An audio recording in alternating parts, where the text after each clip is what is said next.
Morreu Pelé. Perdemos nesta quinta-feira, dia 29 de dezembro de 2022, o rei do futebol, o maior nome do mais importante esporte da humanidade. Não há outro esporte com a repercussão, a capacidade de mobilização global como o futebol, o nível de paixão, de emoção, enfim, nada em termos esportivos é maior do que o futebol. E ninguém foi maior no futebol do que o Rei Pelé. Eu confesso a você que já estava emocionalmente preparado para ter que lidar com essa situação, de ter que gravar um vídeo aqui no meu canal sobre a morte do Pelé, porque era mesmo uma questão de dias, né? Pela experiência que a gente tem lidando com casos de câncer, pela forma como o Hospital Albert Einstein emitiu a sua última nota, o seu último comunicado, não prometendo mais nenhuma informação, nenhum outro boletim médico, e a gente sabe que isso geralmente é um sinal de que não teremos mais boas notícias, infelizmente, acabou sendo o caso, o comprometimento do câncer do cólon em outras áreas do corpo, como o rim, como o coração, era tudo muito severo. A idade avançada do Pelé, 82 anos, então a gente já meio que, infelizmente, previa, né, que isso pudesse ocorrer nesses últimos dias do ano. Mas eu também, ao mesmo tempo que me preparei emocionalmente para isso, não preparei nenhuma frase, nenhuma palavra, nenhum texto, nada. Eu queria ser o mais genuíno possível na minha emoção, no meu sentimento, ao sentar, apertar o botãozinho de gravar aqui na frente da câmera e transmitir algumas palavras nesse momento. É um momento em que a gente olha para a nossa existência humana. Inclusive eu estou aqui na TNT Sports, né? Eu acabei de voltar para cá, eu estive aqui pela manhã, fiz o de placa e voltei para cá, porque a gente vai começar uma cobertura extensa aí da morte do Pelé e tudo mais. A gente vai entrar ao vivo daqui a pouco, vai ficar algumas horas no ar. E aqui eu encontrei com o Alexandre Pretzel, que vai dividir o estúdio comigo, e a gente estava justamente falando sobre essa coisa de como é concluído o ciclo da vida na Terra, né? O ciclo da vida humana. Eu tenho muita dificuldade, o Pretzel até me confidenciou que também tem, né? De lidar com isso, com essa coisa da finitude e de tanta luta, né? Quando você passa por uma doença como o câncer.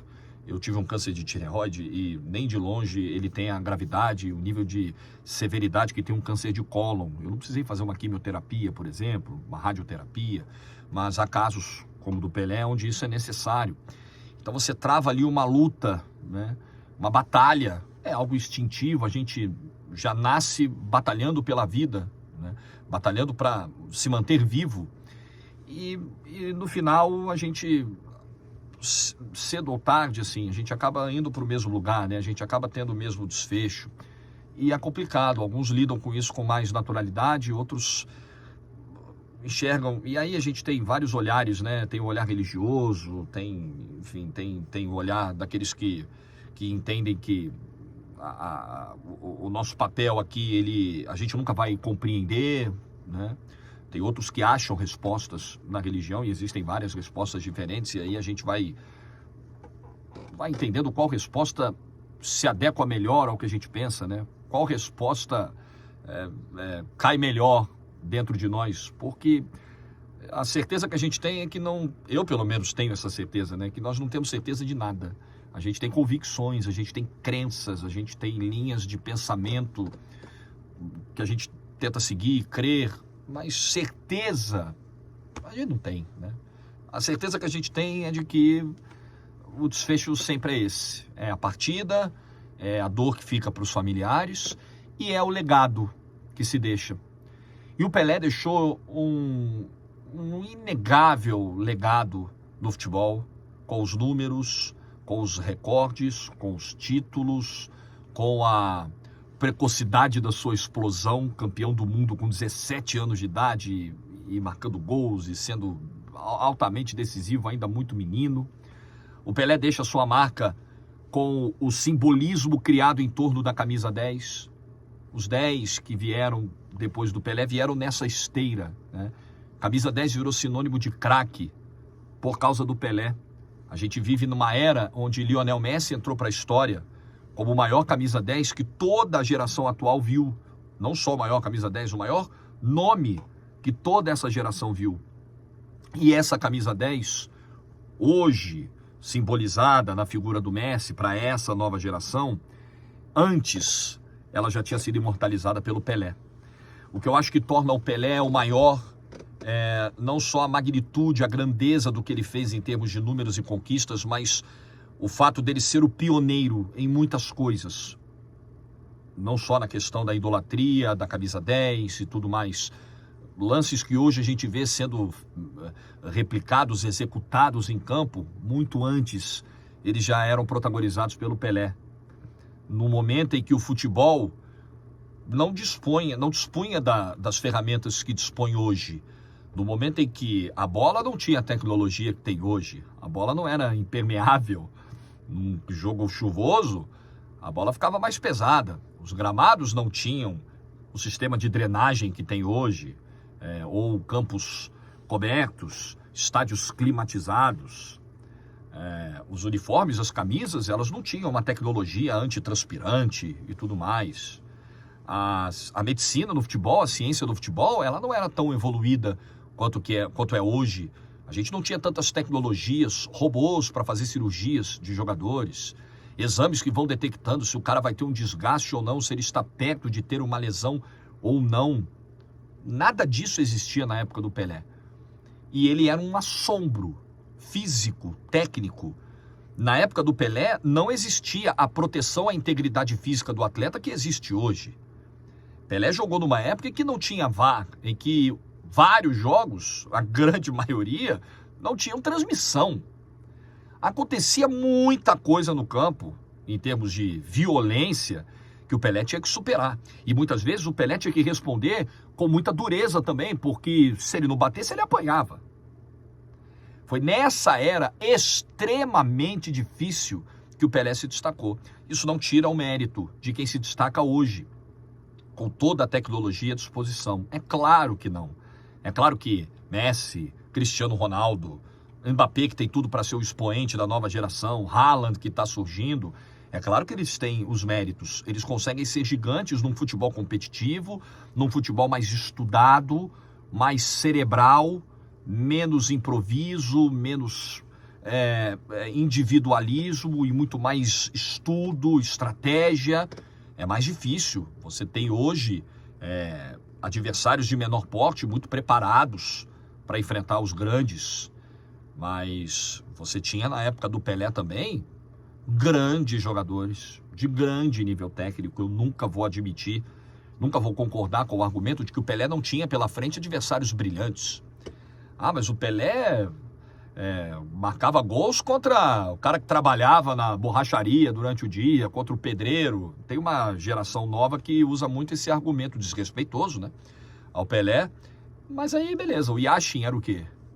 O Franz Beckenbauer era o quê? Mas o Pelé tem 1.283 gols e uma porção de gol aí que não era nem para contar, contra time inexpressivo e tal. E os que nem estão aí e que não são contados? E as discussões várias que o Santos fazia? O Pelé foi num San Siro, a Inter tomou 7, o Pelé meteu 4 gols. O Pelé foi no Camp Nou e meteu 2 gols contra o Barcelona. Esse era o nível das discussões que o Santos costumava fazer. O Santos fez uma excursão nos anos 60 e enfrentou o Real Madrid. Tempos depois foi voltar para enfrentar o Real Madrid. O Real Madrid se recusou a enfrentar o Santos. Nada disso está sendo tirado da minha cabeça, não. Basta pesquisar. O Real Madrid tentou contratar o Pelé. Outro argumento. Mas o Pelé tem os números que tem, porque ninguém nunca quis o Pelé na Europa. Quis. O Santiago Bernabéu, procure, você vai achar. O Santiago Bernabéu, então presidente do Real Madrid, deu uma entrevista revelando: tentei contratar, mas o Santos não vai vender. A realidade econômica era outra. O poderio financeiro, a distância financeira entre os clubes da Europa e os clubes do Brasil, essa distância era diferente, a realidade era totalmente diferente. Era altamente concebível você manter um cara como o Pelé até o fim da carreira jogando no Santos. Hoje, a coisa mudou tanto que o Endrick acabou de sair da base do Palmeiras, sequer se firmou no profissional, teve minutinhos ali em 2022 e tal, na reta final, ele acabou de ser vendido para o Real Madrid por 40 milhões de euros, podendo chegar a 60, com gatilhos que estão previstos em contrato. Então é tudo muito diferente. E o Pelé foi um precursor. O Pelé abriu portas, o Pelé abriu caminhos, o Pelé foi artilheiro de todos os campeonatos possíveis, o Pelé conquistou 3 vezes a Copa do Mundo, 2 vezes consecutivas, a primeira com 17 anos, 8 anos depois de uma frustração, de um trauma inacreditável para o futebol brasileiro, que foi o Maracanazo de 1950. O Pelé levou o Santos às glórias mundiais, o Pelé eternizou a marca Santos Futebol Clube. E o Pelé, muito provavelmente, vai ter a sua despedida na Vila Belmiro.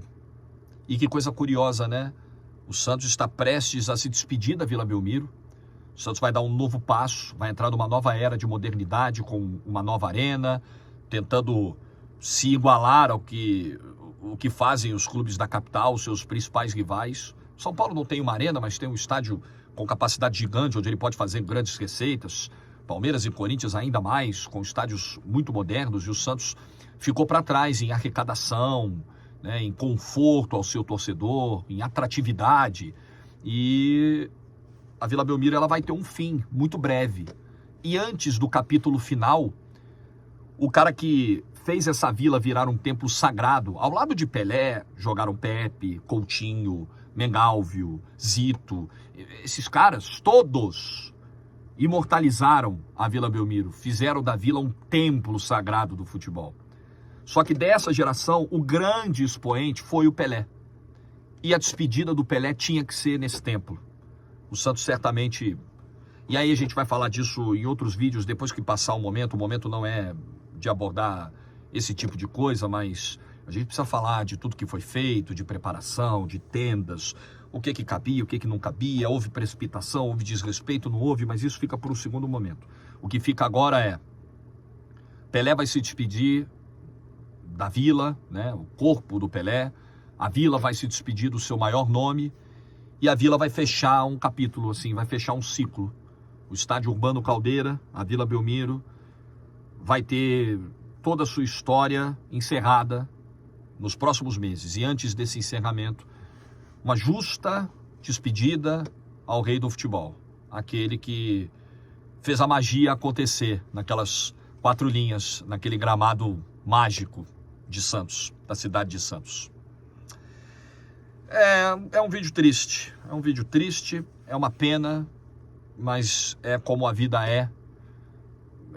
como as coisas ocorrem, como as coisas acontecem, e a gente fica tentando buscar respostas, independentemente da crença de cada um. Já até abordei isso aqui no vídeo. O que fica é a nossa reverência, é o nosso agradecimento.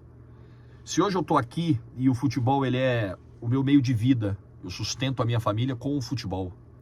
Eu tenho muito respeito por esse esporte e pelas pessoas que construíram tudo o que foi feito para trás e que possibilitou que existisse um presente, que exista um futuro no futebol, que essa modalidade continue atraindo tanta gente, despertando tantas paixões e alimentando tantas bocas, como alimenta a minha e as da minha casa.